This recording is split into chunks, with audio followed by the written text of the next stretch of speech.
12 বছর নয়, এবার 144 বছর পর আয়োজিত হতে চলেছে মহাকুম্ভ মেলা। আগে জেনে নি কুম্ভ মেলা কি।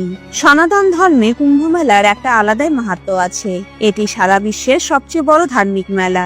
এই মেলা প্রতি 12 বছর অন্তর পালন করা হয়, যেখানে সমগ্র বিশ্ব থেকে কোটি কোটি মানুষ অংশগ্রহণ করেন আর পবিত্র নদীতে স্নান করেন।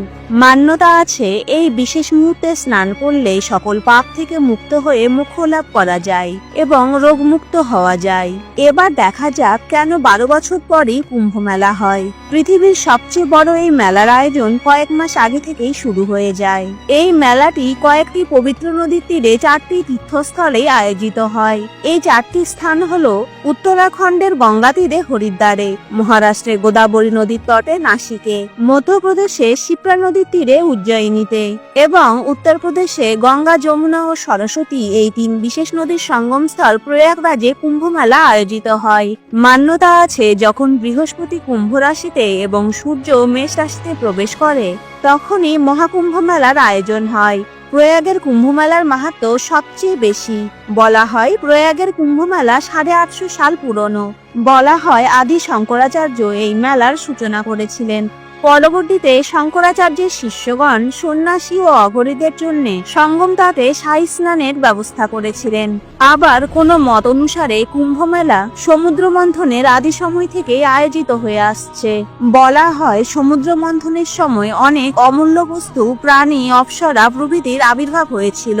তার মধ্যে সবচেয়ে যে বস্তুর প্রাপ্তি নিয়ে দেবদৈত্যের মধ্যে ঝগড়া আরম্ভ হয় তা হলো অমৃত। এই অমৃতের কুম্ভ বা কলস নিয়ে টানাটানি করার সময় কিছু অমৃতের ফোঁটা পৃথিবীতে পড়ে যায়। পৃথিবীর যে যে স্থানে এই অমৃতের ফোঁটা পড়েছিল সেই বিশেষ স্থানগুলিতে কুম্ভ মেলার আয়োজন করা হয়। অমৃতের বিন্দু পড়েছিল হরিদ্বার, নাসিক, উজ্জয়িনী ও প্রয়াগে। তখন থেকে এখানে প্রতি 12 বছর পর পর কুম্ভ মেলার আয়োজন করা হয়। পৌরাণিক কথা অনুসারে দেব দৈত্যের মধ্যে অমৃত নিয়ে ঝগড়ার সময় চন্দ্রদেব অমৃতের কলসকে বাঁচিয়েছিলেন আর দেবগুরু বৃহস্পতি দেব অমৃতের কলসিকে লুকিয়ে রেখেছিলেন। সূর্য কলসিটিকে ভাঙ্গার হাত থেকে রক্ষা করেছিলেন আর এরপর শনিদেব দেবরাজ ইন্দ্রের প্রকোপ থেকে রক্ষা করেছিলেন। তাই যখন এই প্রত্যেকটি গ্রহের সংযোগ একই রেখাতে হয় তখন মহাকুম্ভের আয়োজন করা হয়। এই গ্রহগুলির মিলনেই অমৃতের কলসের রক্ষা হয়েছিল। এরপর ভগবান নারায়ণের সাহায্যে দেবতারা অমৃত প্রাপ্ত করেছিলেন। শাস্ত্র অনুসারে পৃথিবীর 1 বছর দেবতাদের কাছে তা একদিনের সমান।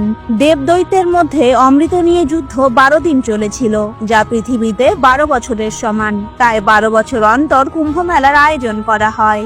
আবার বৈদিক জ্যোতিষ অনুসারে বৃহস্পতি একটি রাশিতে 1 বছর থাকে আর রাশিচক্র ঘুরে পুনরায় সেই রাশিতে আসতে 12 বছর সময় লাগে। তাই 12 বছর অন্তর এই সকল পবিত্র স্থানে কুম্ভ মেলার আয়োজন করা হয়। এবার দেখা যাক কুম্ভ মেলা কত প্রকার। সাধারণত কুম্ভ মেলা 5 প্রকার: মহাকুম্ভ মেলা, পূর্ণ কুম্ভ মেলা, অর্ধকুম্ভ মেলা, কুম্ভ মেলা ও মাঘ কুম্ভ মেলা। মহাকুম্ভ মেলা এটি কেবলমাত্র উত্তরপ্রদেশের প্রয়াগে আয়োজিত হয়। 12টি পূর্ণকুম্ভ অনুষ্ঠিত হওয়ার পর অর্থাৎ 144 বছর পর এই মেলা আয়োজিত হয়। পূর্ণ কুম্ভ মেলা এটি 12 বছরে একবার হয়। ভারতের 4টি স্থানে হরিদ্বার, নাসিক, উজ্জয়িনী ও প্রয়াগে এই মেলার আয়োজন করা হয়।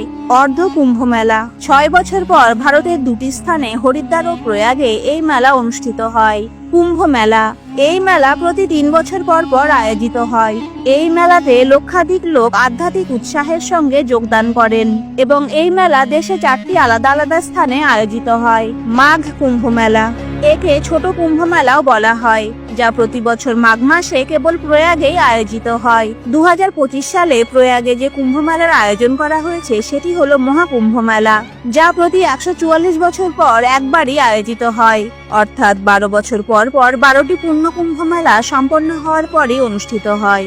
এই মহাকুম্ভের জন্য 144 বছর অপেক্ষা করতে হয়। 2025 সালে মহাকুম্ভ স্নান শুরু হবে পৌষ মাসে পৌষ পূর্ণিমার দিন থেকে, যেটি পড়েছে 13 জানুয়ারি 2025 এবং মহাশিবরাত্রির দিন, যা 26শে ফেব্রুয়ারি মহাস্নানের মাধ্যমে মহাকুম্ভ স্নান শেষ হবে।